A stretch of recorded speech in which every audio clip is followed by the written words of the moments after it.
سلام بچه‌های عزیزم. امروز میخوام براتون یک شعر زیبا بخونم به اسم خرگوش ناز و بیحال افتاده توی گودال.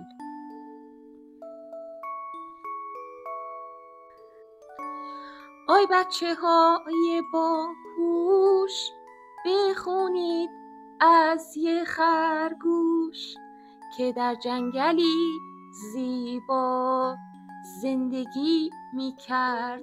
حالا او خرگوشی زرنگ بود، تنش صورتی رنگ بود، میرفت از توی بیشه هویج میچید همیشه. سوی لانه میدوید، هویج ها رو میجوید، اما یه روز صبح زود رفت به کنار یک رود. یه رودخانه زیبا که پر بود از ماهی ها.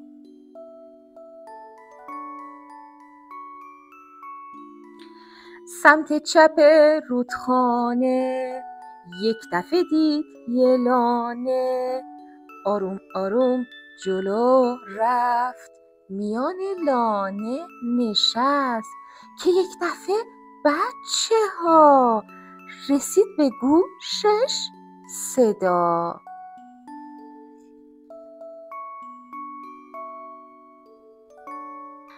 اون زیر پاش خالی شد، داخل گودالی شد، ناله میکرد آهای پام، من افتاده ام توی دام. هرچی که فریاد کشید کسی صداشو نشنید.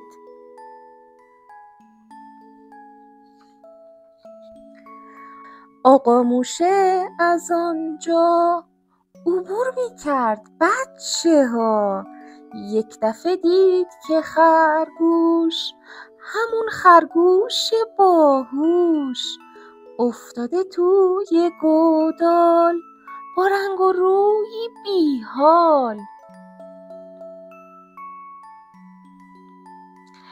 همه جا رو نگاه کرد، حیوونا رو صدا کرد، دیدش کسی آنجا نیست، چه کار کنم چاره چیست؟ یه شاخه درخت دید، به سوی شاخه دوید.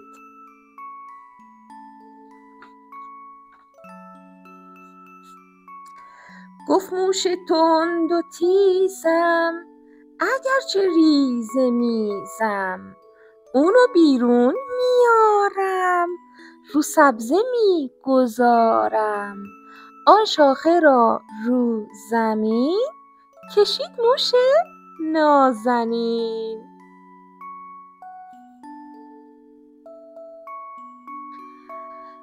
تا بندازه تو گودال پیش خرگوش بیحال، دو چوب گرد و کوچک مثل دو چرخ قلتک گذاشت به زیر شاخه، بعد اونو سوی لانه یواش یواش هلش داد تا توی چاله افتاد.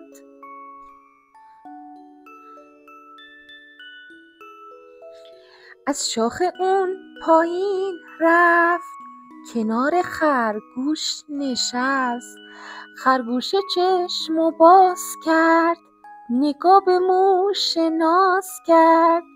آقا موشه با شتاب آورد براش کمی آب، خرگوشه حالش جا اومد، از شاخه بالا اومد.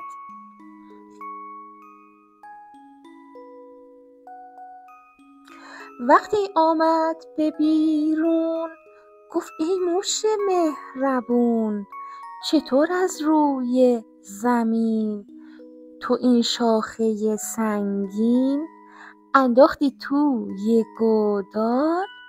جواب بده این سؤال.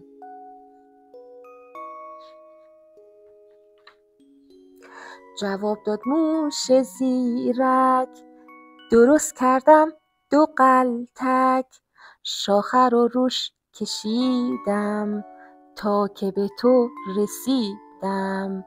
آقا موشه بچه ها، در این کتاب